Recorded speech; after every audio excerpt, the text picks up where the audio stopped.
Welcome, ladies and gentlemen. My name is Amal Mukhtar. I have the pleasure to be with you during this segment with our main topic today. President Abdel Fattah al-Sisi held a joint press conference on Wednesday with the President of the European Union Commission. The President of the European Union Commission have said or described Egypt as going on the right track concerning this field, and described Egypt as a truth-worthy partner. Well, to shed more light on this, we have the pleasure to have this phone with Dr. Youmn Hamaki, Professor of Economics at Ain Shams University. Good morning, Doctor. Good morning. Doctor, how do you figure the importance between Egypt and the European Union as a major step pushing forward the energy supply to Europe and for Egypt as a regional energy hub? Actually, we have a very important and strategic relations with the EU. Egypt is having a partnership with EU countries, and according to such a partnership, we have, several activities and pillars in order to enhance trade and investment, as well as political relations and social relations too. Yes. And from this perspective, and due to what the world is witnessing nowadays of the challenges after COVID-19, actually we are still in the dilemma of COVID-19, and other factors have been added, such as the Ukrainian-Russian war. And this war, the problem about it is that uncertainty about how long it will last, and the repercussions are quite severe regarding food and energy specifically. On these two topics, we have severe challenges confronting the world economy. Yes. And from here it comes the importance of organizing and harmonization our efforts with partners such as a very important partner such as the EU. Another noteworthy point that should be, we have to shed the light on it, is that Egypt nowadays is working in order to revise and to start a new era of partnership with the EU country. From here it comes the importance of such meeting and such visits in order to coordinate our efforts, and the topics that have been discussed in this meeting actually were completely referred to energy, what we are going to do, specifically when the EU nowadays trying to shift the main supplier of energy as gas and oil from Russia into other countries, and Egypt nowadays can be represented as a hub in the Middle East in order to specifically for liquidization of gas, because this is the only way, unless you are using pumps, this is the only way to export gas. So Egypt nowadays is having a very important, position in the Middle East with a very high capacity of liquidization of gas. And from here it comes that to how extent we can, fulfill part of the, requirements of the EU countries. This has been discussed, and another topic regarding trade and investment. This is a strategic relationship that in this situation we have to harmonize our efforts. Yes, so Dr. Hamaki, to what extent or in what way does President Abdel Fattah al-Sisi present Egypt's cooperation with the European Union in preparations for organizing the COP27, which is going to take place next November? Yes, this is very important. Egypt is exerting good efforts for the preparation of COP27. And due to that, the EU countries, we have several projects for mitigation and adaptation. And actually, the world is in a severe danger because of the increasing the temperature of the earth, and we can notice to how extent,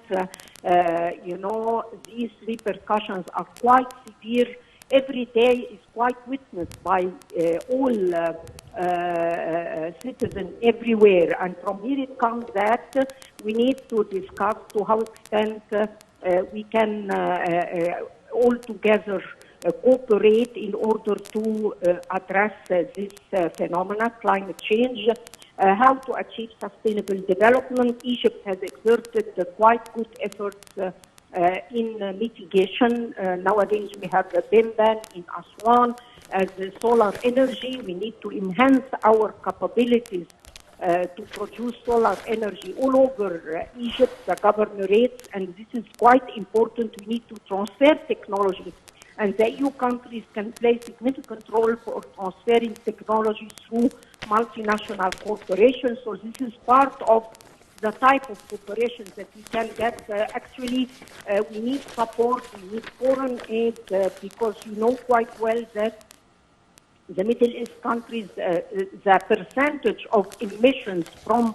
Egypt actually is quite minimal compared to other countries. So we are not, as Egypt, participating in the reason of increasing temperature of the earth, but we are actually going to be affected seriously from the severe impact of the increasing temperature of the earth. Part of our cities may be demolished because of this phenomena, and due to that we need to organize this is what we can call adaptation. What projects we have to go through, how to organize our efforts, how to present ourselves.